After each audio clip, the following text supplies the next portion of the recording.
যোৱা ইংৰাজী ২৭ জানুৱাৰী তাৰিখে ডিব্ৰুগড়ত অৱস্থিত বিবেকানন্দ কেন্দ্ৰৰ আনন্দলয়া ভৱনৰ শুভ উদ্বোধন কৰে সন্মানীয় মুখ্যমন্ত্ৰী ডক্টৰ হিমন্ত বিশ্ব শৰ্মাদেৱে। লগতে স্বামী বিবেকানন্দৰ এটি স্থিৰ প্ৰতিমূৰ্তি উন্মোচন কৰে। আনন্দলয়া ভৱনৰ উদ্বোধনী অনুষ্ঠানত সন্মানীয় মুখ্যমন্ত্ৰীৰ লগতে উপস্থিত থাকে অসম চৰকাৰৰ দক্ষতা নিয়োগ আৰু উদ্যোগীকৰণ বিভাগৰ মাননীয় মন্ত্ৰী প্ৰশান্ত ফুকন, শ্ৰম কল্যাণ বিভাগৰ মন্ত্ৰী ৰূপেশ গোৱালা, প্ৰাক্তন কেন্দ্ৰীয় মন্ত্ৰী পৱন সিং ঘাটোৱাৰ, ৰাজ্যসভাৰ সাংসদ ৰামেশ্বৰ তেলী, কেইবাগৰাকীও সন্মানীয় বিধায়কৰ লগতে আয়োজক সমিতিৰ সভাপতি তথা মেয়ৰ ডক্টৰ চৈকত পাত্ৰ, উপসভাপতি ডক্টৰ কুঞ্জলতা দেউৰী, সম্পাদক নলিন খেমানিৰ লগতে আন বহুতো গণ্যমান্য ব্যক্তি উপস্থিত থাকে। বিভিন্ন পদক্ষেপৰ জৰিয়তে উত্তৰ পূৰ্বাঞ্চলৰ জনগোষ্ঠীসমূহক সবলীকৰণৰ কেন্দ্ৰ হিচাপে গঢ়ি তোলাৰ উদ্দেশ্যে আনন্দলয়া ভৱনৰ নিৰ্মাণ কৰা হৈছে। ইয়াৰ দ্বাৰা অভাৱগ্ৰস্ত অঞ্চলৰ শিশুসকলৰ বাবে শিক্ষণ কেন্দ্ৰ, যুৱক যুৱতীসকলৰ মাজত নিয়োগযোগ্যতা আৰু আত্মনিৰ্ভৰশীলতা বৃদ্ধিৰ বাবে দক্ষতা বিকাশ, প্ৰজেক্ট একলব্যৰ উন্মোচন, যাৰ লক্ষ্য হৈছে চাহ বাগিচা সম্প্ৰদায়ে নিবনুৱা যুৱক যুৱতীসকলক বৃত্তিমূলক প্ৰশিক্ষণ আৰু জীৱিকাৰ সুযোগ প্ৰদানৰ লক্ষ্যৰে সমগ্ৰ অসম তথা উত্তৰ পূৰ্বাঞ্চলৰ গোটসমূহক উন্নীত কৰা আৰু বিবেকানন্দ কেন্দ্ৰৰ অভিযানক আগুৱাই নিয়া।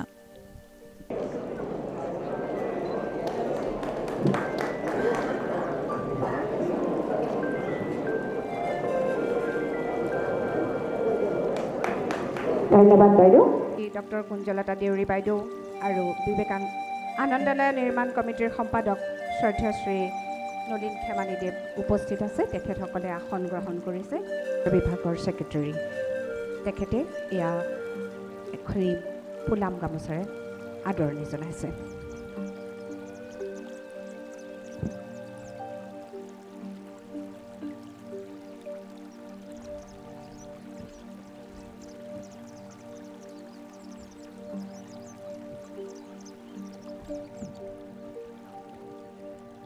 तहे दिल से स्वागत करता हूं हमारे सभी सम्मानित मंत्रियों, विधायकों, अतिथियों और विभिन्न शाखा केंद्र के कार्यकर्ताओं और सभी आमंत्रित लोगों को मेरा नमन और स्वागत। विवेकानंद केंद्र आनंदालय परियोजना का उद्देश्य व्यक्तियों और समुदायों को उनकी पूर्ण क्षमता प्राप्त करने में सक्षम बनाना है। आज आप जो देख रहे हैं ये भवन विवेकानंद केंद्र असम के सभी कार्यकर्ताओं का सपना था। 32,000 स्क्वायर फीट में बना ये भवन की शुरुआत 2020 में की गई थी। इस भवन की लागत 5.5 करोड़ रुपये है। इस भवन के लिए हमें अनुदान देश भर के लोगों से मिला है और हमारे शुभचिंतकों से मिला है। ये भवन आपके समक्ष है। इनके सहायता राशि के बिना इसका निर्माण संभव नहीं हो पाता। हम हमारे प्रिय डॉक्टर रमेश अग्रवाल और उनके परिवार का अभिनंदन करते हैं, जो कि स्वामी विवेकानंद ऑडिटोरियम के प्रयोजन के लिए विशेष रूप से हमें धनराशि प्रदान किए हैं।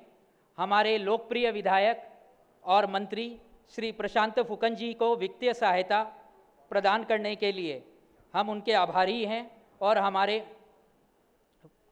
हमारे कार्यकर्ताओं का प्रोत्साहन बनाने के लिए उनको तहे दिल से धन्यवाद। इस लोकार्पण कार्यक्रम में उपस्थित सभी महानुभावों को मेरा विशेष प्रणाम। 1963 में स्वामी विवेकानंद जी के जन्मशती वर्ष में कन्याकुमारी में विवेकानंद शिला स्मारक का कार्य आरंभ हुआ।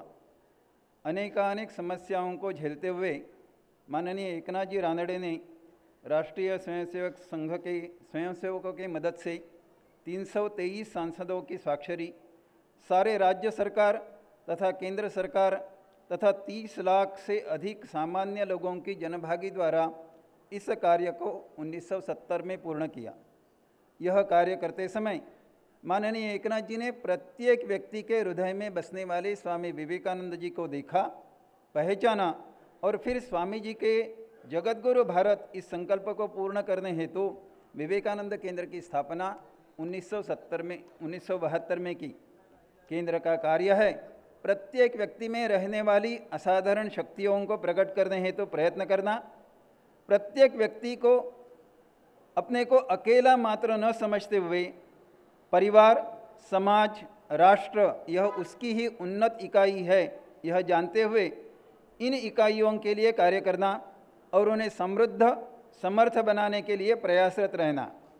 ডিব্ৰুগড়ৰ বিবেকানন্দ কেন্দ্ৰৰ আনন্দলায় ভৱনৰ লোকাৰ্পণ অনুষ্ঠান উপলক্ষে আপোনালোকৰ মাজত উপস্থিত থাকিবলৈ পাই মই অতিশয় আনন্দিত হৈছোঁ।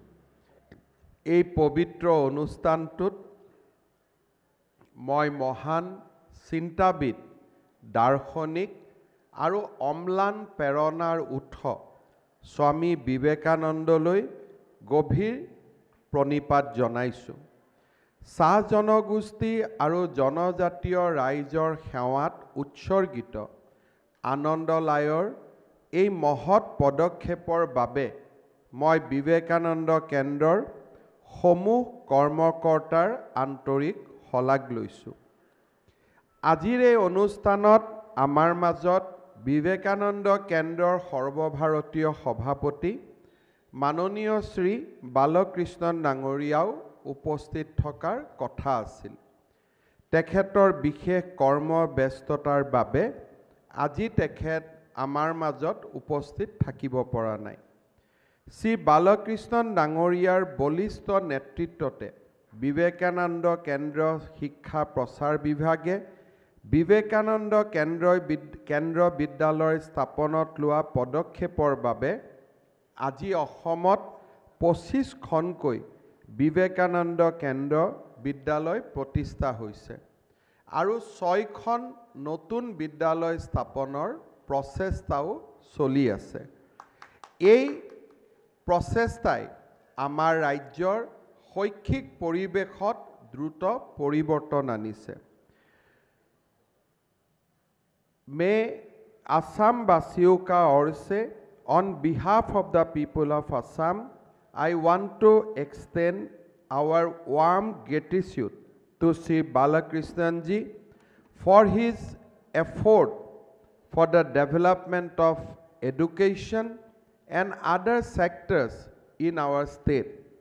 Under his visionary leadership and dedicated efforts of the Vivekananda Kendra Shiksha Prasar Vibhag, 25 Vivekananda Kendra Vidyalaya have been successfully established across Assam, and there is a proposal to construct 6 more, marking a significant milestone in the field of education. I would like to extend once again our deep gratitude to Sri Balakrishnan ji. স্বামী বিবেকানন্দৰ দ্বাৰা প্ৰতিপালিত মানৱ গঠনেই ৰাষ্ট্ৰ গঠন, মানৱ সেৱাই ঈশ্বৰ সেৱা, এই দুইটা আদৰ্শৰ প্ৰতি উৎসৰ্গিতভাৱে সেৱা আগবঢ়াই অহা বিবেকানন্দ কেন্দ্ৰই আধ্যাত্মিকতাৰ দিশেৰে আমাৰ সমাজখন আগুৱাই নিয়াত অনবদ্য অৱদান যোগাই আহিছে। দেশজুৰি হাজাৰৰো অধিক বিবেকানন্দ কেন্দ্ৰত নিয়োজিত উৎসৰ্গিত কৰ্মী দলে আগবঢ়াই অহা সেৱাই মানৱাতী ধ্যান ধাৰণাৰে সমাজখনক আগবঢ়াই লৈ যোৱাৰ লগতে সমাজৰ প্ৰান্তীয় শ্ৰেণীৰ আত্মমৰ্যাদা প্ৰতিষ্ঠাত সহায় কৰিছে। 1974 চনৰে পৰা উত্তৰ পূৰ্বাঞ্চলত সেৱা আগবঢ়োৱা বিবেকানন্দ কেন্দ্ৰই মানৱ সেৱীসকলৰ নিস্বাৰ্থ সেৱাৰ বাবে অসম, অৰুণাচল প্ৰদেশ আৰু নাগালেণ্ডত সম্প্ৰতি কন্যাকুমাৰী বিবেকানন্দ কেন্দ্ৰৰ দ্বাৰা পৰিচালিত আৰু কেন্দ্ৰীয় মাধ্যমিক শিক্ষা পৰিষদ CBSEৰ স্বীকৃতিপ্ৰাপ্ত 65খন বিদ্যালয়ৰ জৰিয়তে জ্ঞানৰ আলোক বিলাবলৈ সক্ষম হৈছে।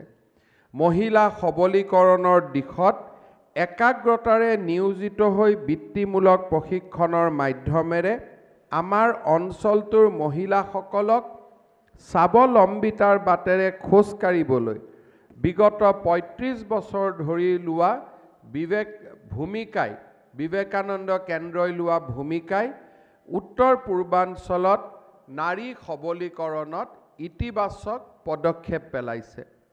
আমাৰ সমাজ জীৱনলৈ বিবেকানন্দ কেন্দ্ৰৰ আন এক উল্লেখনীয় অৱদান হৈছে বিবেকানন্দ কেন্দ্ৰ সংস্কৃতি প্ৰতিষ্ঠান। এই প্ৰতিষ্ঠানৰ মাধ্যমেৰে বিগত ২৮ বছৰে বিবেকানন্দ কেন্দ্ৰই জনজাতি সমাজৰ জীৱনধাৰা, সংস্কৃতি আৰু পৰম্পৰা সংৰক্ষণ আৰু সংবৰ্ধনত বিশেষ ভূমিকা গ্ৰহণ কৰি আহিছে। আজি বিবেকানন্দ কেন্দ্ৰৰ আনন্দলয় ভৱনৰ ঐতিহাসিক ডিব্ৰুগড় চহৰত উদ্বোধনৰ আমি সকলোৱে সাক্ষী হোৱাৰ গৌৰৱ অৰ্জন কৰিব পাৰিছোঁ। এক শিক্ষামূলক পদক্ষেপ হিচাপে আনন্দলয়ে ইতিমধ্যে অসমৰ চাহ বাগিচাৰ উঠি অহা প্ৰজন্মৰ লগতে বৃহত্তৰ জনজাতীয় সমাজখনলৈ শিক্ষামূলক সেৱা আগবঢ়াই এক প্ৰশংসনীয় কৰ্মযজ্ঞ আৰম্ভ কৰিছে। বৰ্তমান ৰাজ্যখনত প্ৰতিষ্ঠিত ২২০টা এনে শিক্ষা কেন্দ্ৰই আমাৰ সমাজলৈ সফলতাৰ এক স্পষ্ট বাৰ্তা প্ৰেৰণ কৰিছে। প্ৰশিক্ষিত স্থানীয় যুৱকৰ জৰিয়তে প্ৰদান কৰা দৈনিক পাঠদানে চাহ শ্ৰমিকৰ সন্তান আৰু জনজাতীয় সম্প্ৰদায়ৰ শিক্ষাৰ্থীসকলৰ শৈক্ষিক উৎকৰ্ষতা আৰু সামগ্ৰিক বিকাশত সহায় কৰিছে। ছাত্ৰ ছাত্ৰীৰ জ্ঞান বৃদ্ধিৰ লগতে সমাজলৈ ইতিবাচকভাৱে অৱদান আগবঢ়াবলৈ উৎসাহিত কৰা আনন্দলয়ে সামগ্ৰিকভাৱে সামাজিক উন্নয়ন নিশ্চিত কৰি স্থানীয় সংগঠনৰ জৰিয়তে মহিলাৰ সবলীকৰণৰো প্ৰসাৰ ঘটাইছে। বিবেকানন্দ কেন্দ্ৰৰ আনন্দলয় ভৱনে চাহ বাগিচাৰ যুৱ সমাজক জীৱিকামূলক দক্ষতা প্ৰদান, চৰিত্ৰ গঠন আৰু ব্যক্তিত্ব বিকাশৰ প্ৰশিক্ষণ প্ৰদানেৰে তেওঁলোকৰ আত্মবিশ্বাসৰ কেন্দ্ৰ হিচাপে কাম কৰি সমাজখনলৈ ইতিবাচক বৰঙণি আগবঢ়াইছে। আজি লোকাৰ্পণ কৰা আনন্দলয় ভৱনে দক্ষতা উন্নয়ন প্ৰশিক্ষণ কেন্দ্ৰ হিচাপে সেৱা আগবঢ়াব।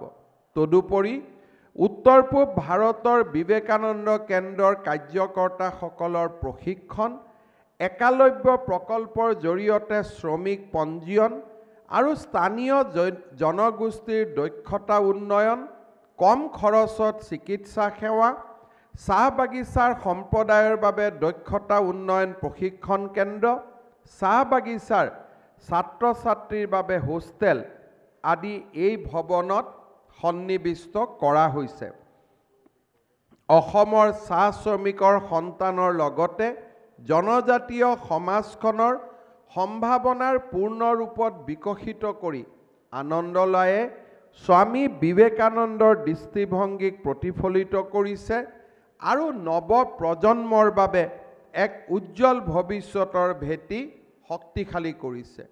এই ভৱনটো নিৰ্মাণ কৰোঁতে প্ৰায় ৫ কোটিৰো অধিক টকাৰ প্ৰয়োজন হৈছিল। যিসকল অনুষ্ঠান প্ৰতিষ্ঠানে এই ভৱনটি নিৰ্মাণৰ বাবে বৰঙণি আগবঢ়ালে তেখেতসকলকো মই অন্তৰৰ কৃতজ্ঞতা জ্ঞাপন কৰিছোঁ।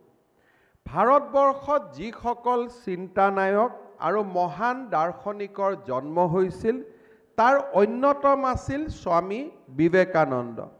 ঊনবিংশ শতিকাৰ উত্তৰাৰ্ধত ভাৰতত যি নৱজাগৰণৰ সূচনা হৈছিল সেই নৱজাগৰণৰ প্ৰতিটো ক্ষেত্ৰতে স্বামী বিবেকানন্দই ব্যাপকভাৱে প্ৰভাৱিত কৰিছিল।